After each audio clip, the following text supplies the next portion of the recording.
চলতি বছর যুক্তরাষ্ট্র সরকার বাংলাদেশ সহ ১৪টি দেশের পণ্য পাল্টা শুল্ক আরোপ করেছে। এতে বাংলাদেশের তৈরি পোশাক শিল্পে বড় ধরনের সংকটের আশঙ্কা তৈরি হয়েছে।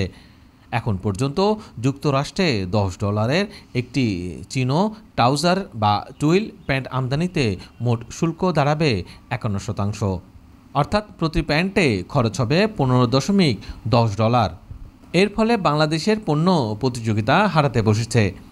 স্প্যারো গ্রুপ অফ ইন্ডাস্ট্রিজের ব্যবস্থাপনা পরিচালক বলেন, নতুন ৩৫% শুল্ক কার্যকর হলে বাংলাদেশের প্রতিযোগিতামূলক সক্ষমতা থাকবে না। বিদেশি ক্রেতারাও হতাশা প্রকাশ করেছেন। আগামী সপ্তাহ থেকে চলমান এবং ভবিষ্যৎ ক্রয়াদেশ নিয়ে আলোচনা শুরুর সম্ভাবনা রয়েছে। এই অবস্থায় কারখানাগুলোতে ক্রয়াদেশ কমে গেলে শ্রমিক ছাঁটাইয়ের ঝুঁকিও বাড়বে। তৈরি পোশাক শিল্প সবচেয়ে বেশি ক্ষতির মুখে পড়বে, কারণ যুক্তরাষ্ট্রে বাংলাদেশের রপ্তানি ৮৭% তৈরি পোশাক। যুক্তরাষ্ট্রের নতুন শুল্ক নীতিতে বাংলাদেশি পণ্য গড় শুল্ক দাঁড়াবে প্রায় ৫০%। তুলনায় ভিয়েতনামের উপর এই শুল্ক ২০%, ইন্দোনেশিয়া ৩২%, লাওস ও মিয়ানমারের ৪০%, Korea, Japan, Malaysia, Tunisia ২৫%, Cambodia ও থাইল্যান্ডের ৩৬%। অথচ ভিয়েতনাম ইতিমধ্যে যুক্তরাষ্ট্রের সঙ্গে বাণিজ্য চুক্তি করেছে এবং ভারতের সঙ্গেও চুক্তি চূড়ান্ত পর্যায়ে।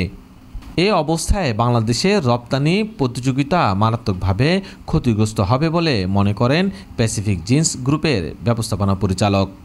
তিনি বলেন, ভিয়েতনামের তুলনায় ১৫% বেশি শুল্ক দিতে হলে যুক্তরাষ্ট্রের বাজারে আমরা পিছিয়ে পড়ব। বিজিএমইএ সভাপতি মাহমুদ হাসান খান সতর্ক করে বলেন, যেসব কারখানা যুক্তরাষ্ট্রের বাজারের উপর বেশি নির্ভরশীল এবং আর্থিকভাবে দুর্বল, তাদের অস্তিত্ব টিকিয়ে রাখা কঠিন হয়ে যাবে। শ্রমিকদের বকেয়া পরিশোধ না করতে পারলে সামাজিক অস্থিরতা বাড়তে পারে, ঋণখেলাপি প্রতিষ্ঠানের সংখ্যাও বাড়বে। তবে এখনও আলোচনা চলমান। ৭ জুলাই ট্রাম্প প্রশাসন নতুন শুল্ক কার্যকর করলেও বাংলাদেশ সরকারের প্রতিনিধি দল ১১ জুলাই পর্যন্ত যুক্তরাষ্ট্রের বাণিজ্য প্রতিনিধিদের সঙ্গে দ্বিতীয় দফা আলোচনা চালিয়ে যাচ্ছে।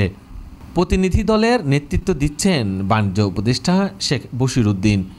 ব্যবসায়ীদের মতে, দর কষাকষির সময়সীমা কাজে লাগিয়ে সরকারের উচিত এই সংকট সমাধানে জোরালো কূটনৈতিক পদক্ষেপ নেওয়া। যুক্তরাষ্ট্রের নতুন শুল্কনীতির ফলে বাংলাদেশের তৈরি পোশাক রপ্তানির ভবিষ্যৎ নিয়ে বড় ধরনের অনিশ্চয়তা তৈরি হয়েছে।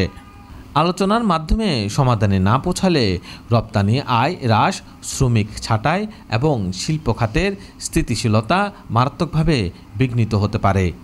এই অবস্থায় সরকারের নীতি নির্ধারকদের এখনই কূটনৈতিক উদ্যোগ জোরদার করতে হবে।